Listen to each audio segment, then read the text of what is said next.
And you have got to be the ugliest excuse for a fisherman I have ever seen. John, my friend, it's so good to see you. Come sit. Have some tea. Ruth knew you were coming, didn't she? I wondered why she set out 2 mugs. Well, it's wonderful to see you. But tell me, what has brought you to my little corner of paradise today? A book? Ah. Well, good. It's about time. I'd say you probably must have known Jesus as well as anyone, except for perhaps Peter, but I really don't think that he has the temperament for writing a novel. I suppose you've read Mark's. Yes. God bless him for putting that together so quickly. We needed something, some written account of Jesus' ministry that we could share with people as the church grows. I've heard Matthew also is writing a lengthier work. And Luke? Really? Wow. Well, I suppose that would give us the Gentile perspective. But you've always had a somewhat different perspective on things. I look forward to seeing you. Well, why have you come to me? What can I do for you, John? Oh, you wanted the perspective from inside the religious establishment. Oh, you remember that night, do you? Yes, well, to really understand why I came to Jesus that night, you probably need to know a little bit of the background. You know, obviously, I'm a Pharisee, the son of a Pharisee, and so pretty much as soon as I was bar mitzvah, my father had signed me up. I began training with Gamaliel. There were 3 of us who had started the training together. But let's see. The one, actually, both of them. The one, Joseph, he was from Arimathea. And then there was me, and then Saul from Tarsus.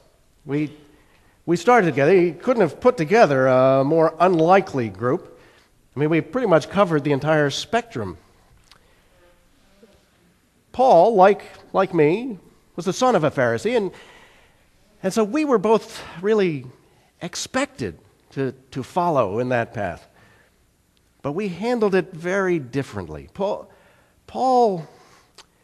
was driven. Paul was zealous.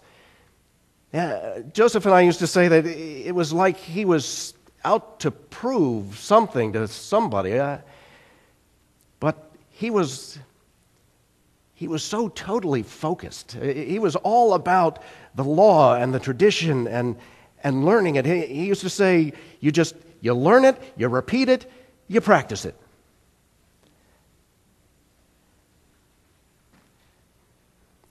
But he wasn't real relational. He was a hard guy to get to know. Joseph, on the other hand, Joseph's grandfather on his mother's side was a Pharisee, so it wasn't so much expected of Joseph.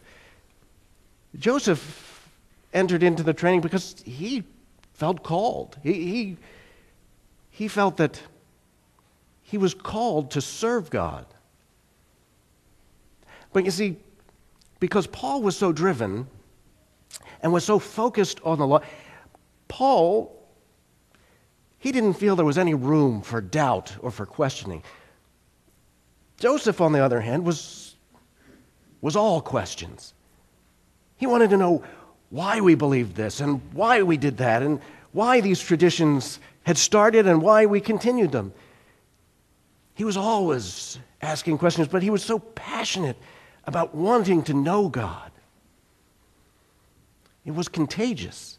Well, at least it was for me. Paul never really got us. So Joseph and I began meeting together, studying the Scriptures together. We were fascinated by the concept that in the beginning God created the heavens and the earth. But if God created everything, then wouldn't God care about everything? I mean, if he created all peoples, then wouldn't it make sense that he would have a plan for all of his creation? And then, when you read the call of Abraham, God says over and over and over again that he's going to make Abraham's descendants multitudes. But through Abram, he will bless all nations on the earth. And we didn't really see that happening. We didn't really see our people seeking to be a blessing to anyone else. In fact, what we were taught, we were the only people that mattered to God. So we began asking questions. Well, to be truthful, Joseph really asked the questions. He was more of a risk taker than I. But we discovered very quickly that those types of questions really weren't welcomed within the establishment. In fact, Gamaliel finally had to take us aside and suggest gently that if we continued to ask these questions, we wouldn't make it very far. That we had to learn to play the game. Well, you can imagine we were discouraged. We were deflated.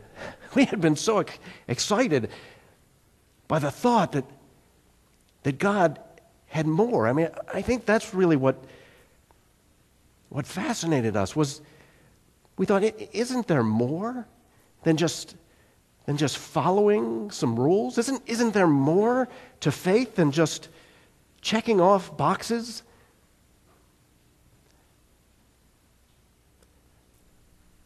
But apparently we weren't allowed to ask those questions. So Joseph had an idea, and we made a pact together. We decided that the best thing that we could do was to play the game, to play along, to answer the questions as we knew we were supposed to not ask too many questions. And hopefully, one day, we might be asked to serve on the High Council, on the Sanhedrin. And then when we were established, when we were in the seat of power, then we could make changes. And so that's what we set out to do. And we towed the line. We learned what we were supposed to learn. Of course, Paul was always a little ahead of us in the learning category, but we did well. And the other thing that served us well is we worked well with others. Paul wasn't so good at that. And so we finished our training, and we began to teach. And we began to develop reputations. We had students on waiting lists to sit under our teaching. And we taught for 15 years. And then it happened. I was asked to fill a seat on the High Council. I found out after I had been on the council for a while that they hadn't asked Joseph yet because some remembered his early days and how he had questioned so many things. But as I began to get to know the other members of the council and they me, I was able to assure them that he was just the sort of man that they wanted, that they needed. And so the following year, Joseph too was asked to serve on the Sanhedrin. And so we served. And after a couple of years, we realized we had made it. We had achieved our goal. We were there. We were in the seat of power. We were on the high council.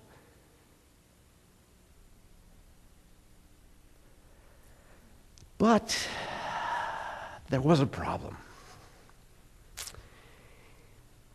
In infiltrating the system, we found that we had become part of the system. We had reputations, after all. We had a certain lifestyle that we had become accustomed to. To shake things up, to step out with radical new ideas could cost us. Could cost us our careers, our lifestyles, our families. Somehow, the passion that we'd had as young men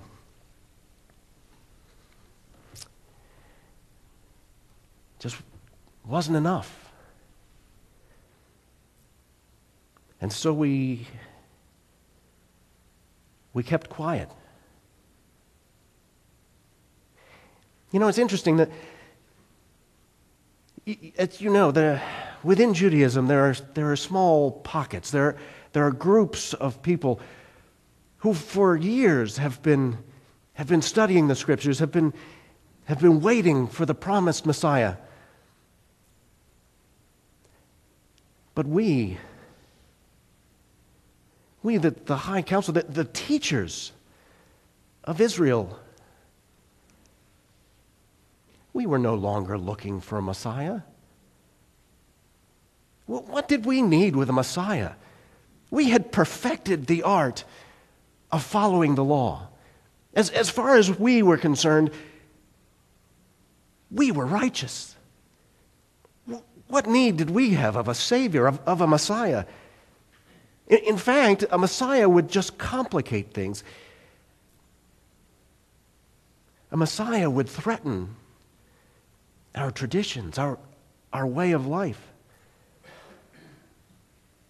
And that's when Jesus burst on the scene. And as you remember, that really is what happened. I mean, we on the council had been watching John the Baptist. We were concerned that he might make a claim. And so we had people following him and keeping an eye on him, watching what he was doing and listening to what he was saying. But he always denied that he was the one. He used to say, "But there is one coming after me who is greater than me."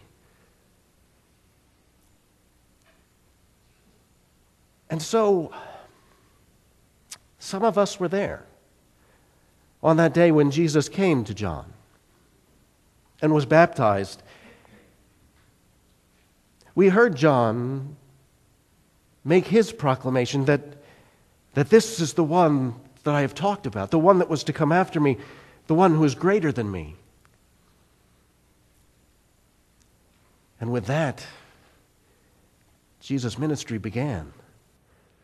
And we were right there every step of the way. We formed teams who would go out and make sure that he was watched, he was listened to. We heard what he was saying, we saw what he was doing.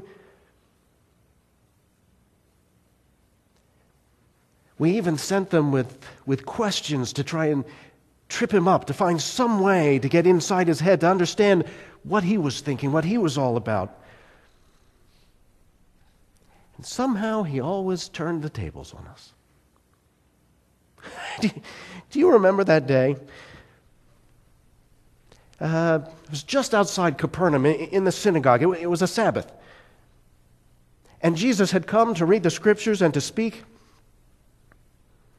And there was the man in the congregation who had the withered hand. Yeah, he'd come with us. We planted him there. We knew that Jesus would not be able to resist healing someone.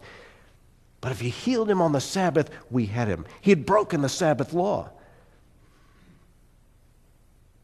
And do you remember what he did? He looked right at us.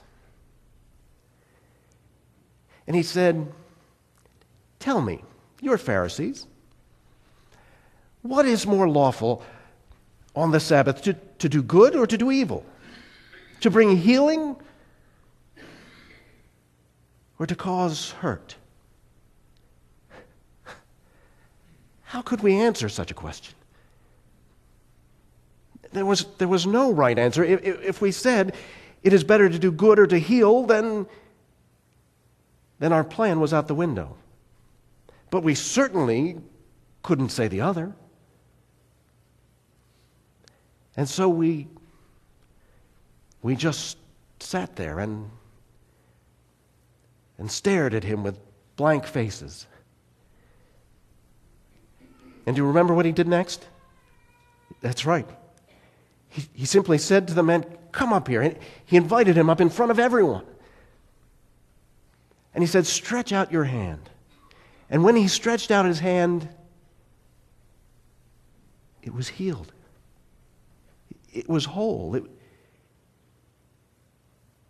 It was functional.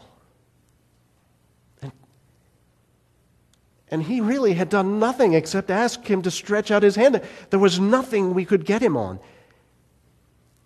Well, for many in our group, that was the last straw. That was when they began in earnest to seek a way to be rid of him, to kill him if they had to. But that event affected me in a different way. Because I had seen other healings that he had done. I had heard him speak. I knew that there was no way that he could perform the miracles he was performing unless he had the Spirit of God. And if he was from God, then in opposing him, weren't we opposing God? And so I began to volunteer for teams. I never volunteered to be the one that asked him questions. That was always a losing battle. But I wanted to see him. I wanted to hear what he had to say. And one day,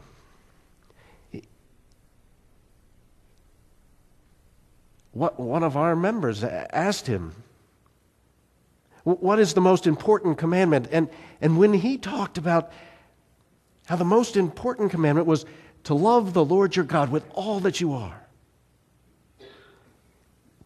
and the second was to love your neighbor as yourself, that all of the law hung on those two. It reminded me of the discussions that Joseph and I used to have. It reminded me of our ideas that faith couldn't simply be just about following rules, that the Scriptures talked about God's love.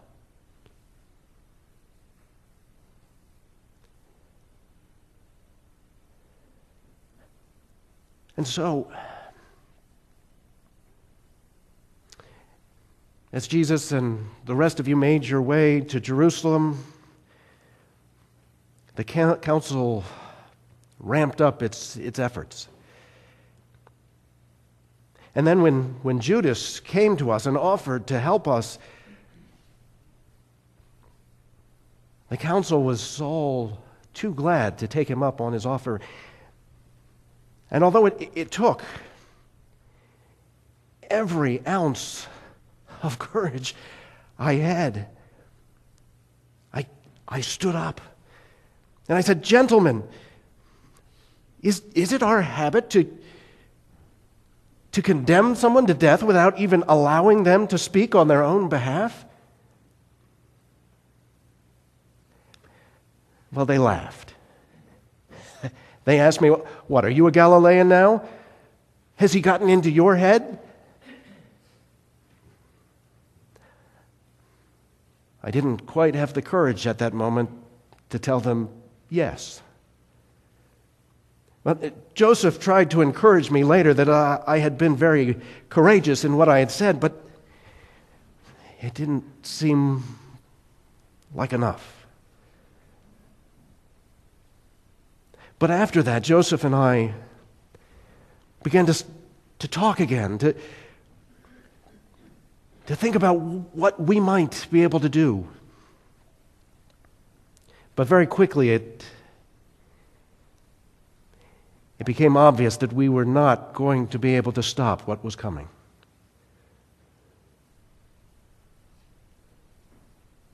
But we wanted to make a statement. We wanted to do something.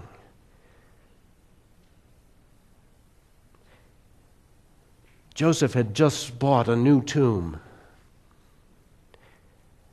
And so we decided that if they carried out their plans, if Jesus was indeed crucified, that we would go to Herod, that we would request his body, and we would make sure that it had a proper Jewish burial. We knew that would be the end for us. We knew we couldn't return to the council. But on some level, we didn't care anymore. Jesus, on that night, when I went to him, when I was too afraid to go to see him publicly, and so I snuck over at night.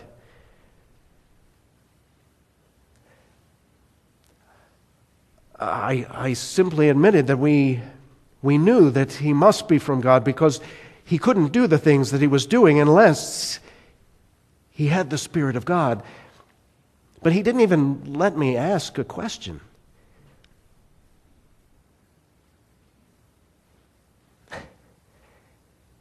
He simply said, "Nicodemus, don't you know that if you want to see the kingdom of heaven, you have to be born from above?"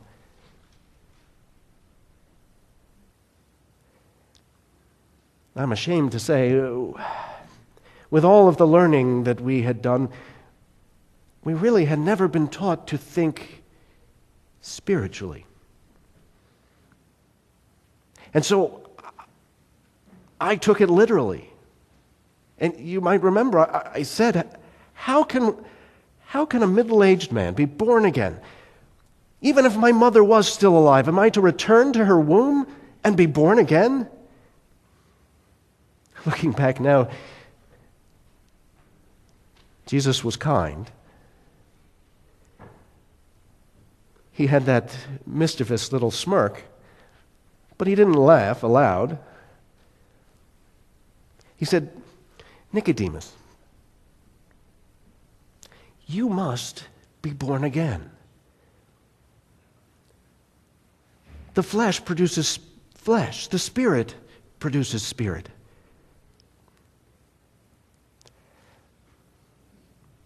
I left that night pretty much as confused as I had been when I walked in. But I was clear on one thing. Although I didn't understand his teaching, I knew that he was from God. And so the difficulty I was having was mine, not his. And as I watched the events unfold, as I watched the council scramble, as I saw how they made their decisions and what they were based upon, I began to realize the flesh gives birth to flesh. Our concerns were all with material things. How Jesus, this Messiah, was going to affect our stuff. how it was going to affect us.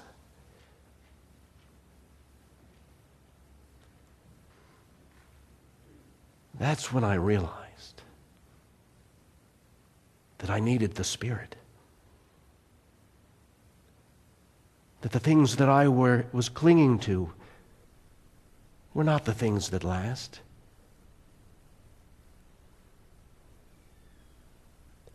So when Joseph and I took his body and laid it in that tomb,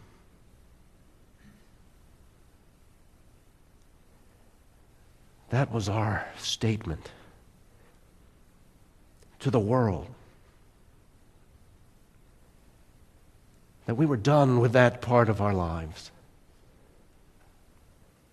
that we were ready to follow God, even though we didn't know where that would lead.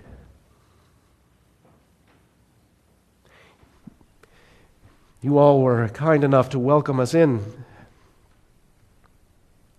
And now with our knowledge and our experience, we've been trying to help the ever-growing church.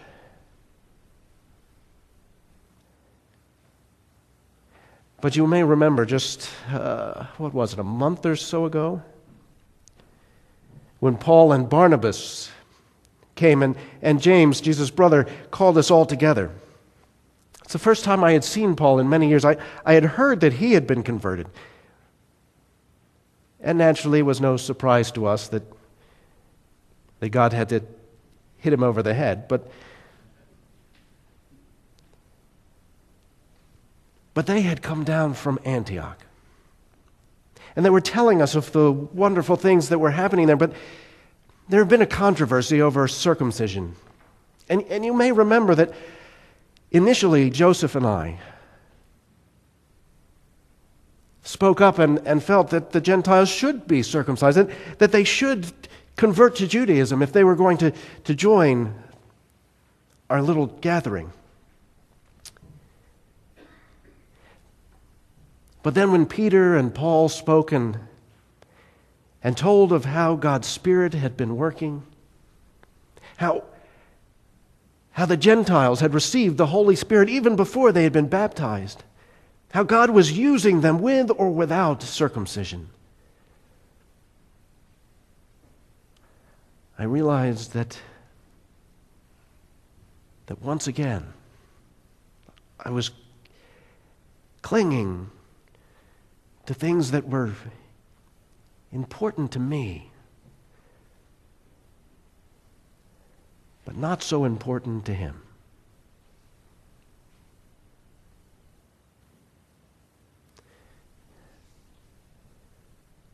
You know,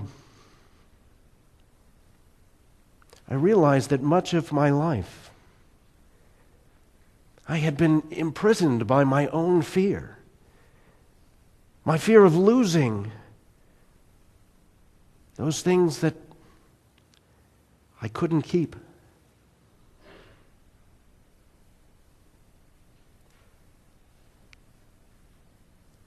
It was grace that taught my heart to truly fear. But it was grace that relieved that fear. How precious did that grace appear the hour I first believed.